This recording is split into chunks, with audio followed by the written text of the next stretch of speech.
साथीहरु मलाई यो आइफोन 7 यो डिजेबल भएको आइफोन 7 आएको छ। यसलाई इनेबल बनाइ हेरौं कसरी हुन सक्छ, चेक गरौं हेरौं। तपाईलाई यो डिजेबलबाट इनेबल बनाउने कोसिस गर्छु म। यसमा आइफोन को यस्तो लकहरु हुँदाखेरि चाहिँ डिजेबल र इनेबल गर्ने क्रममा यसको एप्पल आईडी को चाहिँ एकदम जरुरत हुन्छ। यसमा एप्पल आईडी छैन र यसमा एप्पल आईडी छैन भन्ने कुरा, एप्पल आईडी छ तर पासवर्ड चाहिँ बिर्सेको भन्ने कुरा छ। हेरौं अब यसको समाधानको उपाय लाग्छ कि लाग्दैन र यसको पासवर्ड चाहिँ छ भन्ने कुरा छ। हेरौं यसलाई डिजेबलबाट इनेबल बनाइदिउँ। अब यसलाई नचल्नेबाट चल्ने बनाइदिउँ। पहिला हामीले यसलाई अफ गर्नुपर्छ, पावर थिचिरहने, यो आउँछ अफ गरिदिने। अफ गरिदिसकेपछि यसलाई हाम्रो ल्यापटपसँग कनेक्सन गर्ने, ल्यापटप अथवा कम्प्युटरसँग कनेक्ट गर्ने र यहाँ कनेक्ट गरेर पावर की र भोल्युम डाउन की थिचिराख्ने, पावर की र भोल्युम डाउन की थिचिराख्ने।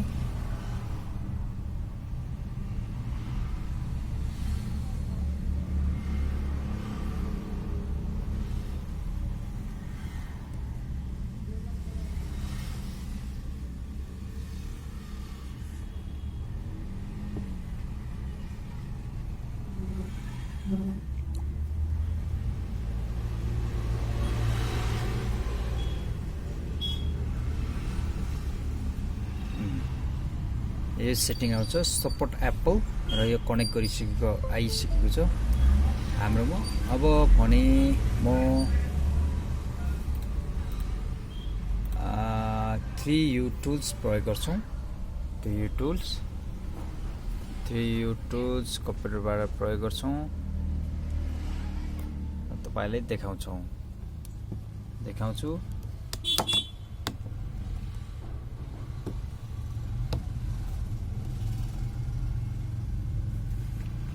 मसँग 3U टुल्स छ यहाँ। भएको छैन एकछिनमा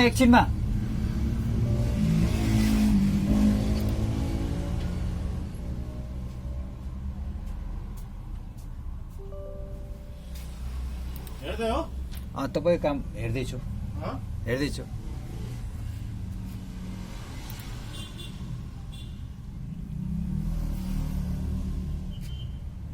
फाइल डाउनलोड हुँदैछ।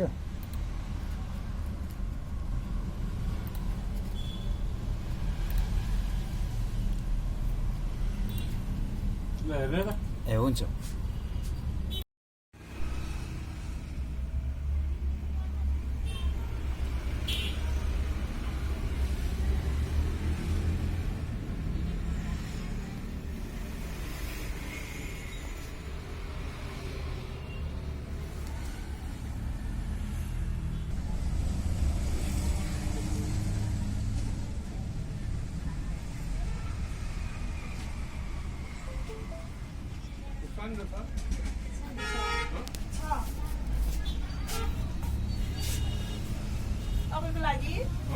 तपाईको लागि हो।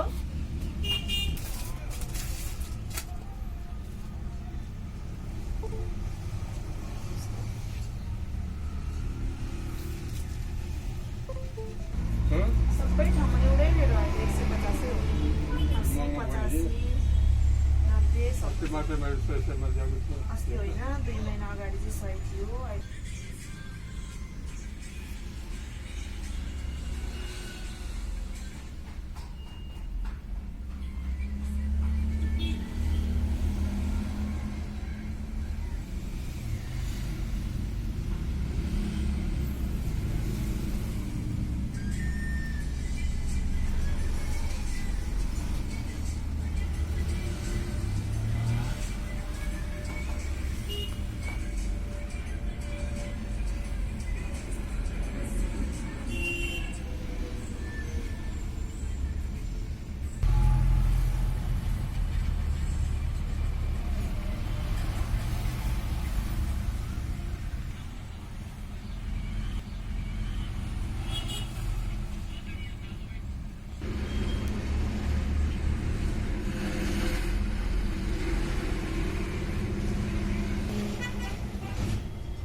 भयो कि तपाईँको ल्यापटपमा पनि त्यो त्यो फर्मेट त्यस्तो गर्दा फर्मेट चेन्ज हुन्छ?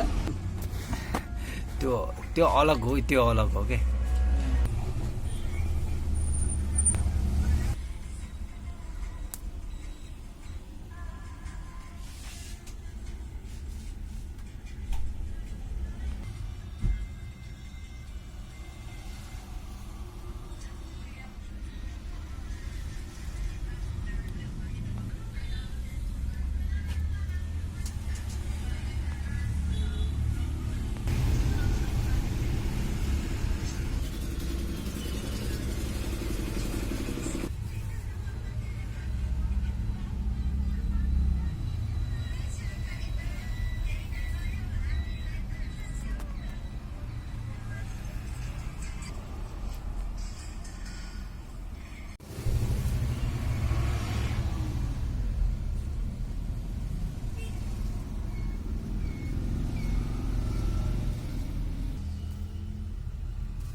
यसो समय चाहिँ अलिक बढी लिन्छ। तपाईँलाई मैले चाहिँ फास्ट फरवार्ड गर्दै देखाउँदैछु।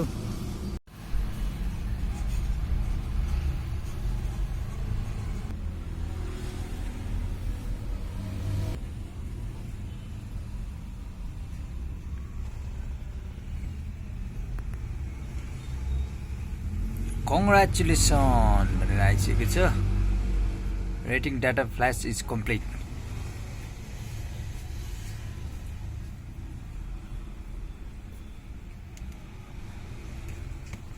आइफोन चाहिँ के भएको छ, अफ हो।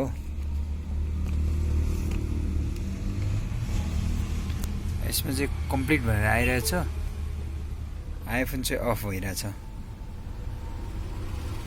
आइफोन अन हुँदैछ।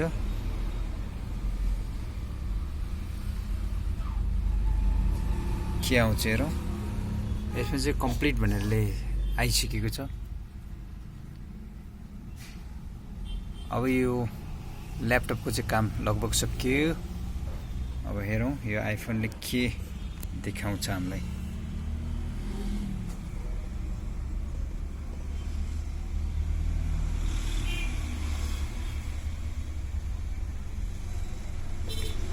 यसको काम अगाडि बढ्छ बढ्दैन। अब सायद यसले एप्पल आइडीको पासवर्ड माग्छ।